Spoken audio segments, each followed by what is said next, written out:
Hello, let's continue our Sudoku adventure with Something's Wrong by me, Rangsk. So the story behind this is I had this idea and I created this 6x6 puzzle and I liked it so much I ended up making a 9x9. So the 9x9 has been released and there's a walkthrough tutorial on my channel right now. If you want to try that out as well, it is significantly more difficult than this puzzle and anything else you'll see on the Sudoku Adventure series, but if you are a veteran Sudoku solver, maybe that interests you, or if you happen to like this rule set, I have already made a 9x9 and it uses the exact same rule set. So just wanted to put that out there. And so let's go over this puzzle, and I think I would classify this as another boss battle-ish. It really depends. It depends on what you notice. This might be on the upper end of a reasonable Sudoku adventure, or it might be on the boss battle tier again. But you always have this video to lean on if you get stuck. So there is nothing wrong with getting a little bit of a nudge if you're stuck. And so with that, let's go over the rules. So we do have normal 6x6 Sudoku rules. So in every row, every column, and every 2x3 box, we are going to be placing the digits 1 to 6 exactly once each. We also have these arrows in the grid. So the important thing is an arrow can be correct or incorrect.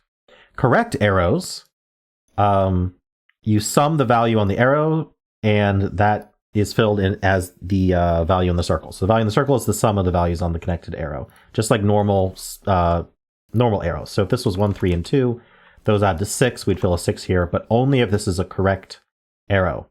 If it's an incorrect arrow, then that means that they don't sum to the value in the circle. So it could literally be anything, but we could do 6, 5, 4 adding to 1 if we want, right? Because it doesn't add to 1. So we need to know if an arrow is correct or incorrect, and it is up to you, the solver, or me in this case, to determine which ones are correct and which ones are incorrect.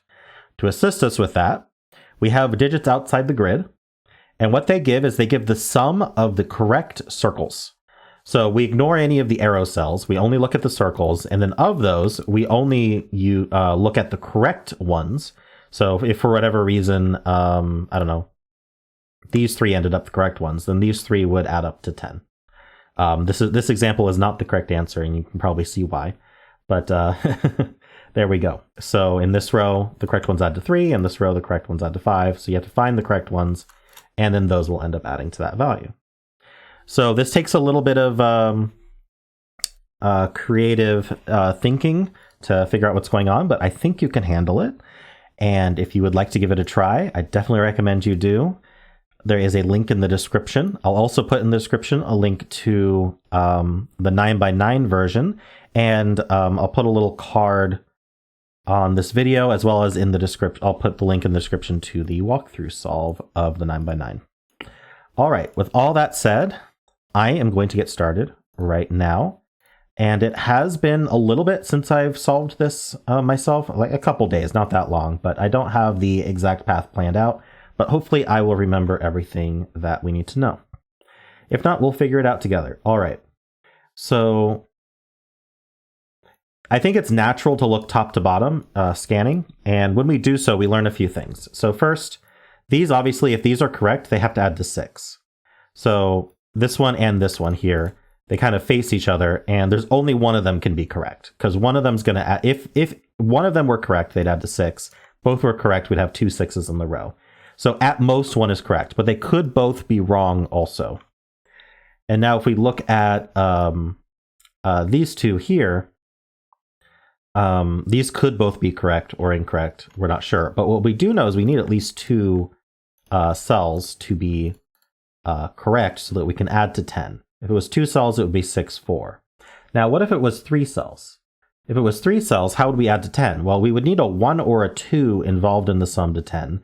And that's just not going to happen, not with these arrows. If these arrows are correct, they have to sum to at least 3. These 2 have to sum to at least 3. And one of these would be 6. So with 3 involved, we would have to include one of these and both of these. This would be 6. These 2 would be a 1, 3, actually. And that's just not going to work. So we know that exactly 2 of these are correct. One of them is 6. One of them is 4. We're going to have to remember that because we don't have a good way to notate it. But exactly 2 are correct. 1 is 6. 1 is 4. All right. Now, if we continue to look down, we can see that one of these are minimum 3. And so one of these is correct, and then if the other one were correct, we would add the 6, not 3 at least. So one of these is a 3, and we're going to just mark 3s here. We're going to mark 1s here and 2s here, and we're going to try to remember that these are kind of, if we kind of highlight it, it'll kind of tell us, hey, remember we did something weird there. And that tells us that, you know, we have these 3s, 1s, and 2s somewhere, and they go together. All right, so these 5s do something similar, because if we wanted to use 2 cells, we need to do 1, 4 or 2, 3, and that is just not possible because an arrow has to sum to at least 3. So the sum of these two is actually, if these were both correct, the sum is actually known because we know the sum of the whole row is 21. So it's actually impossible for both of these to be correct anyway, because the sum of the whole row is 21, because 1 through 6 is 21. That's an odd number. But the sum of an arrow plus its circle, if it's correct, is always even, because we're adding a number to itself. So that's even. Together, they're still even, so they would add to an even number. So one of these is correct, and one of them is 5. And I'm going to use green again to sort of represent that. But we don't know if the correct one is going to be 2, 3, or 1, 4. And then we have this 2. One of these is a 2. We know they both can't be correct. Just one of them's a 2. And then the correct one is going to transfer its digit down here as a clone. So we can actually say that 2's in one of these 2 and 2's in one of these 2. And then finally, for the 11th clue, we finally get the first useful one. We scan top to bottom, and the first useful one was at the bottom. This is a 5, 6 pair.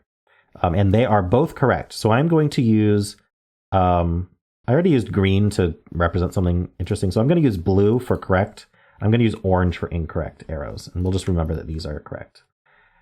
Okay, so now let's think about this. We have 2's locked out outside of these arrows. So the 5 could not be 2, 3. The 5 would have to be 1, 4. How about the 6? Well, the 6 couldn't be 2, 4, so the 6 has to be 1, 5. So these are from 1, 4, 5. One of these is a 1. That eliminates a 1 from here. We need a 1 here, so that's a 1. And that's our first digit, and it gets us our first deduction because we did mark that one of these had to be 3, 1, 2. So the fruits of our labor here says that this one cannot be a 3, 1, 2. So we can remove that. We can immediately fill, or sorry, we don't know which order this went in. So I probably shouldn't have marked it that way, but this is a 1, 2 pair. But anyway, that's kind of how it works. Sorry if I confused you that you thought it had to be 3, 1, 2 in that order. It doesn't. It's just a 1, 2 pair. But that does look down. This can't be 1, so this is the 1. All right, so this one's correct, and this one's incorrect. So we can basically ignore its sum. We technically have to make sure the sum's incorrect, but I don't think we need to be too careful about that. So now what we can do is we can do 4, 5, 6. Oops. We can fill 4, 5, 6 here, which is what's left for the box. And this can't be 5 because 5 is one of these two. All right. We do know one of these is a 2.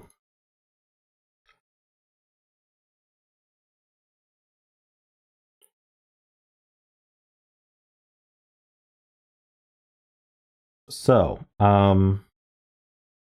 now we can look at the first row. So we sort of started with the first row and we worked our way down, and now we're slowly working our way back up.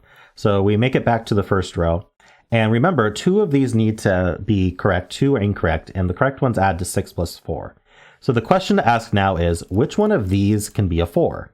A correct 4? Well, it can't be these two, because these two, if they're correct, they will be 6. And now this one can't be 4 because we filled a 4, 5, 6 on its arrow already. It's got to add to at least 5. And so it can't be 4.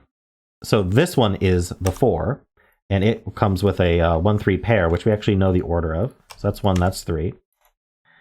And okay, so that gives us the 2 and the 1. It happens to be in the order I placed it, but now we've proven that's true.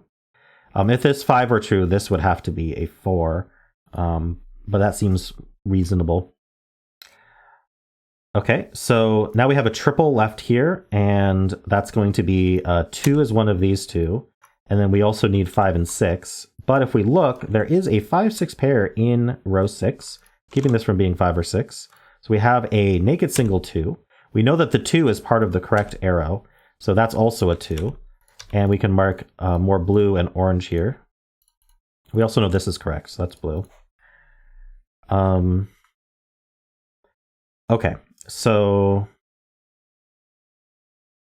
we also have this 4-5 pair here, so this has to be a 6, and we don't want to transfer that down. In fact, it can be anything but 6, but you know, it can't be 6 anyway. So that gives us this 5 and this 6. That gives this 4. That doesn't necessarily mean that this is the 5 arrow, by the way. We haven't proven that yet. In fact, we've just proven that it's the 6 arrow. So this is the correct 5 arrow.